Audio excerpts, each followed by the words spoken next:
The matter is, none of us think it could happen to us, but it can. I mean, how many times have we all watched the reports in the media about some child who either died or was severely injured because of being left in a hot car? And we always say, oh, how could the parent have done that? How could the caregiver have done that? Rather than take that approach, we need to say, how can we make sure it never happens again? That's what this the unveiling of the public service announcement's about. That's what all the demo cars that are around are about. That's what we've got to get the message out about.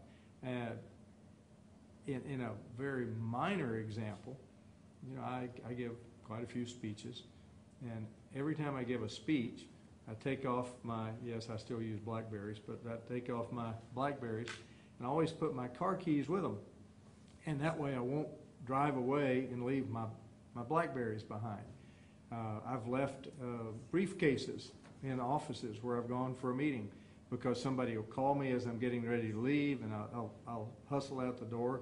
And in fact, you know, I've been an hour out of Austin and somebody called and said, you know, your briefcase is still here, and I had to turn around and go back and get it.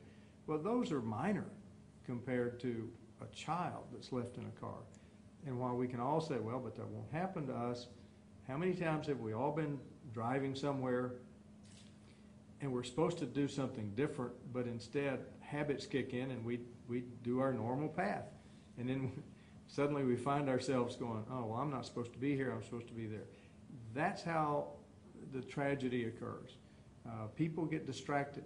So what can we do to make sure that if we're distracted, if we forget, that there's something there to remind us, it's, oh yeah, we've got something really important in the back seat. It's called a child. That's what this is all about. We've got to help get the message out. I appreciate Dinah and TranStar, Dr. Purse, and everyone participating this morning, because does it happen very often? No. Does it happen too often? Absolutely. And we need to make sure, if at all possible, it never happens again. So thank you for being here. I guess I turn it back over to you. This is a really worthy cause, so it's important that we're here this morning. Thank you. Dr. Purse?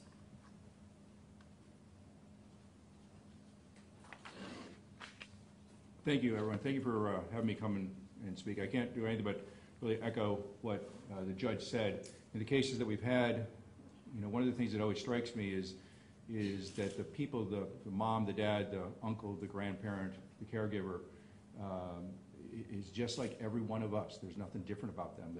I think that we have this reaction to how could they have done that? Well, every one of us is at risk for having done that.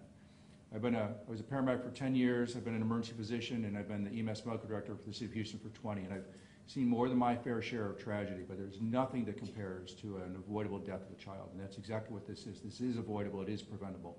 There's really no villain involved. It is a mistake with horrible consequences. When the heat rises in the car, it rises quickly. Every one of us has had the experience of pulling up and parking our car and then thinking, oh, I got to look at this, and we pull out whatever it is we're going to look at, and we've already shut the car engine off. And how long does it take before you got to turn that engine on again to get the air conditioning going before you feel uncomfortable? It heats up very, very quickly, and it gets extremely hot. And we're going to see a demonstration in a little bit, but the temperatures inside a car in the sun can rise to 115 to 130 degrees in a very short period of time.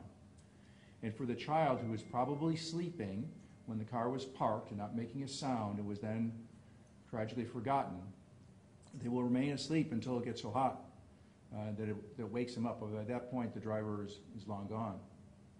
And heat stroke ensues. So heat stroke is a true medical emergency. What heat stroke is, and it's different from heat cramps, which we've all had, and it's different from heat exhaustion, which we've all had. Heat stroke is actually an entirely different pathology. And what has happened is the body's ability to cool itself not only has been overwhelmed, but those mechanisms are overwhelmed to the point where they shut down, and the body's core temperature rises.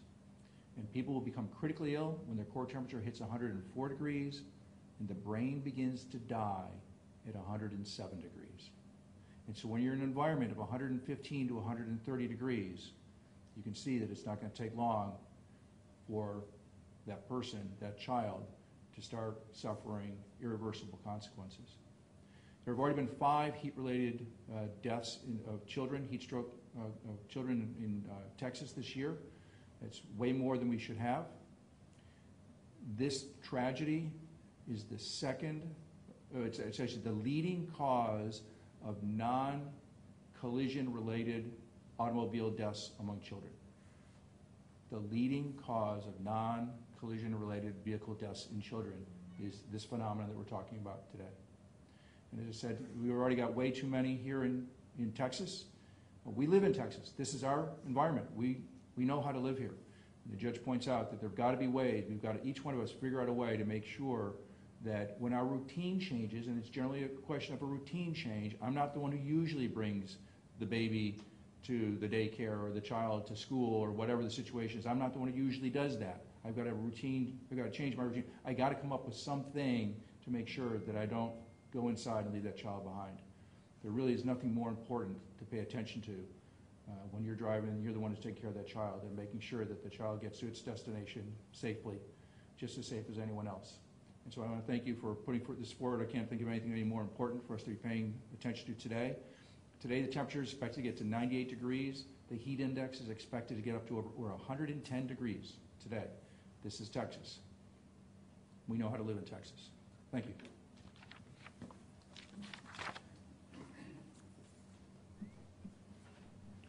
We're going to watch the 30-second segment of the English version of this PSA, and then we'll watch the 15-second version of it in Spanish.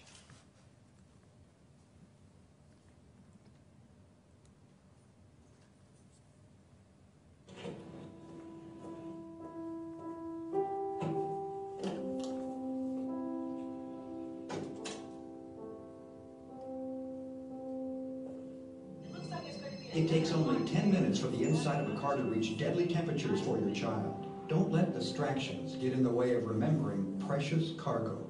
Have a strategy to avoid tragedy.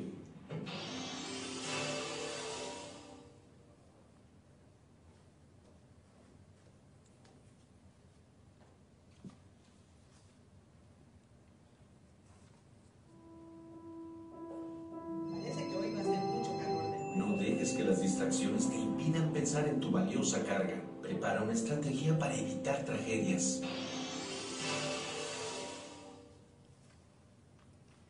The prevention of leaving a child in a vehicle has to do, the most inexpensive, the easiest thing to do is to leave something that you have to have, as the judge leaves his BlackBerry next to his briefcase, is and his keys. You want to leave something you've got to have next to that child car seat, and that's how you prevent leaving the child in the car. Thank you all for coming. You're welcome to go outside and see the demonstration of the vehicle parked in the sun in Houston, and that concludes the media conference. Thanks for coming.